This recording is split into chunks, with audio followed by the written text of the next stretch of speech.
Oh, come on, we might need that. I still have the racism bell. Everyone knows what this means.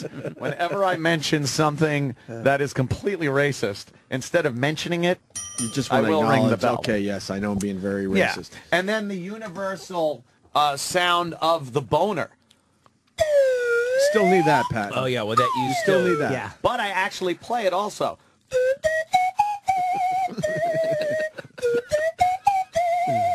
I'm like Zamfir, master of the pan flute. Yeah, master of the slide flute. Where's your late night commercial? I know. Couple sitting by a fire with big goblets of wine, and suddenly, hang on, honey, let me make the mood right. Nothing beat that Zamfir commercial. It was great. He was into it like Jimmy Page playing guitar. Man. He'd make faces, and his arms are... He's working a pan fucking flute. Yeah, He would help him deal. The way he would crank his torso around. Yes. With that, and you know that when he really plays it, he just sits there. Oh, he does. Still, and then the guys in the commercial like, could you really kind of? You think he was mugging a little bit? Ham it up. Oh man, in the you studio, better sell this dude. There was a mic and him sitting. He was probably sitting down, just playing it. What is Zamfir doing these days? Is he dead? Let's go to his Wikipedia page. I like finding out what happens to people. I love finding out like when people that you really dug growing up have now become like crazy political one way or the other, like that was never a part of what they did. He's suddenly the they Grand have some, Wizard. Yeah, or he's a Grand Wizard. He's like a radical vegan, like with dreadlocks. Yes, and, using his pan flute to spread the word of veganism. Zamfir started an online petition to have all Jews put in garbage disposals. What happened to that guy? He seemed like such a nice guy when we met him. The pan flute. I didn't realize that he was channeling so much rage to that thing. As he plays Deutschland, Deutschland on his pan flute. He knows every German march. That would be a great like Mad Men style show to do a show about the early '80s like morning radio, like that. Yeah. Whole world of the competing, because it was like there were times it was really ugly what people would do to each other. Literal to try wars. Zamfir, not Zanfir. I have no idea who you're talking about. Zamfir. You don't know who that is. Yes, you don't know who's it? He's a kid. He's a kid. He's a kid. It's pathetic. He's almost 30. It's sad. See, this is Zamfir. Yeah. Just put master of the pan flute. Exactly. And it will come up, my friend. Oh, I can play along with this. This is yesterday by him, obviously. Yeah. Zamfir. Yeah, Jim, you used to play this in your car to relax the tranny hookers before they got in, just to make it okay. Well, they told me it was a pan flute.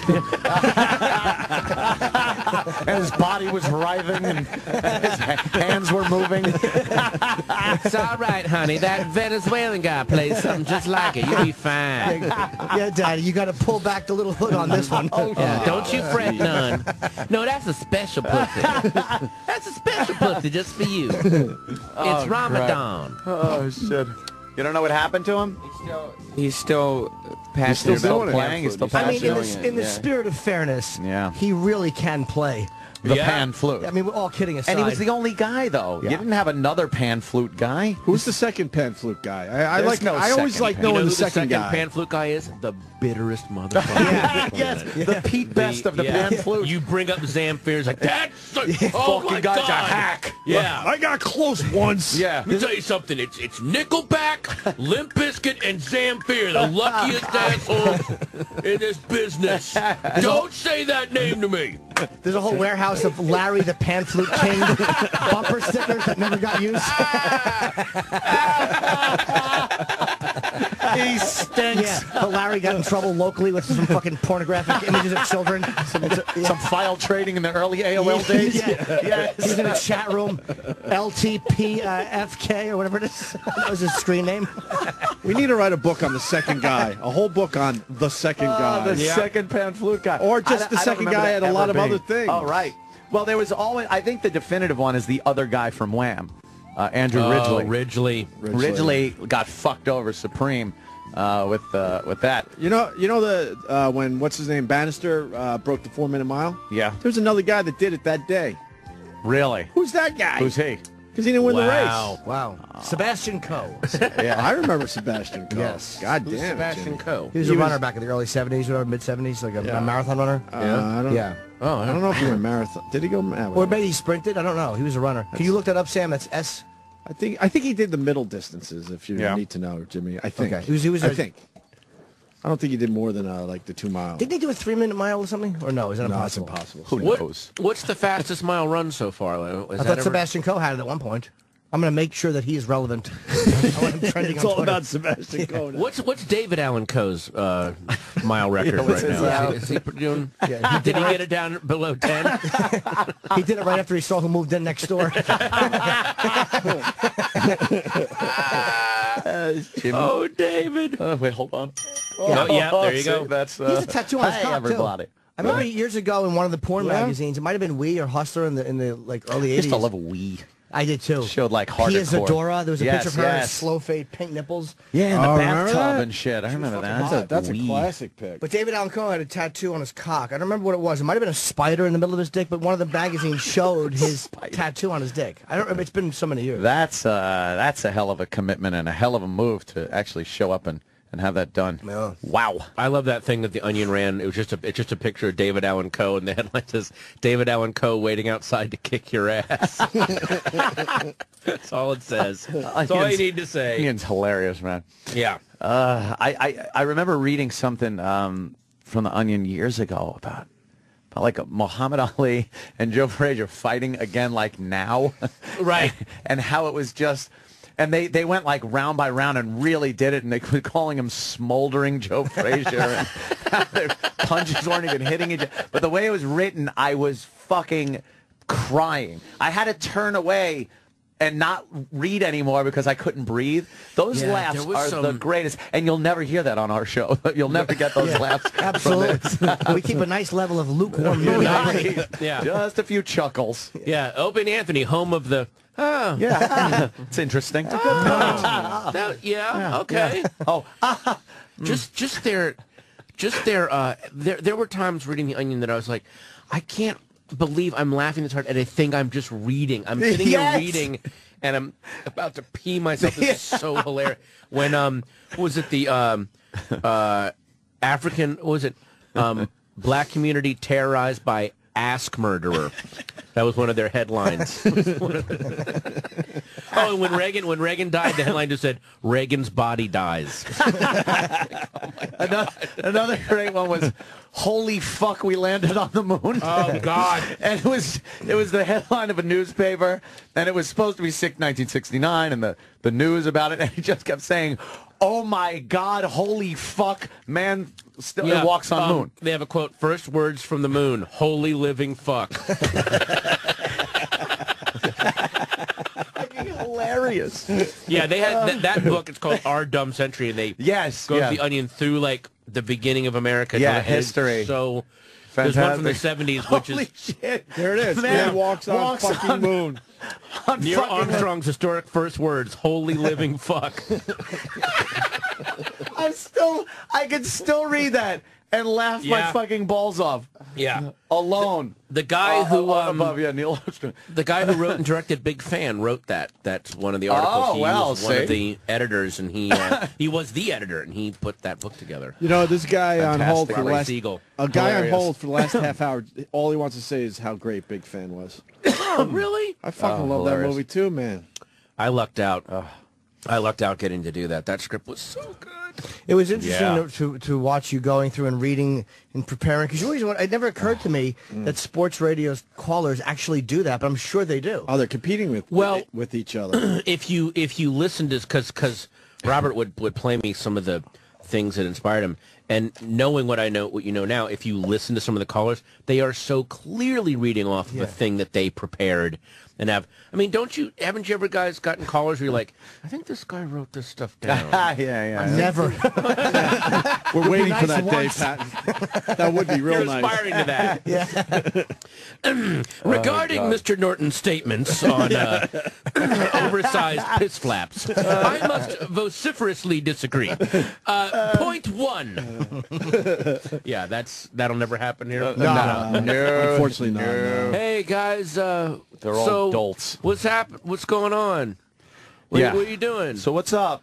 Hey, we're good. Hey, is Jim Norton there? What do you got? Hey, Happy birthday, Jimmy. What are you doing, Jim? Oh, Yeah. God, it's every caller. Hey, so you're doing a show next week?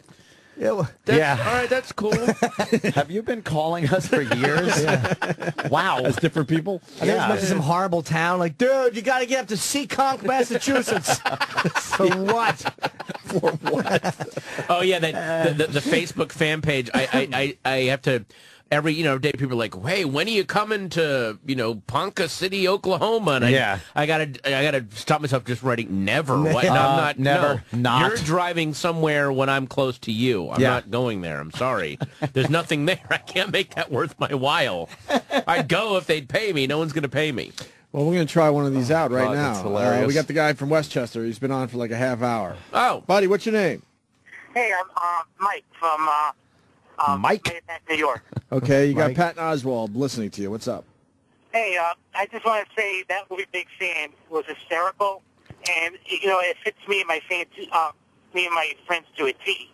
oh yeah. Do you guys call into a lot of sports shows? Oh no, not only that, because when you talk about Giants are like, oh, we got to win this week. What do you think we should do? Incorporate ourselves. You get into a panic like you're responsible for it. We got to do something here. What do we do?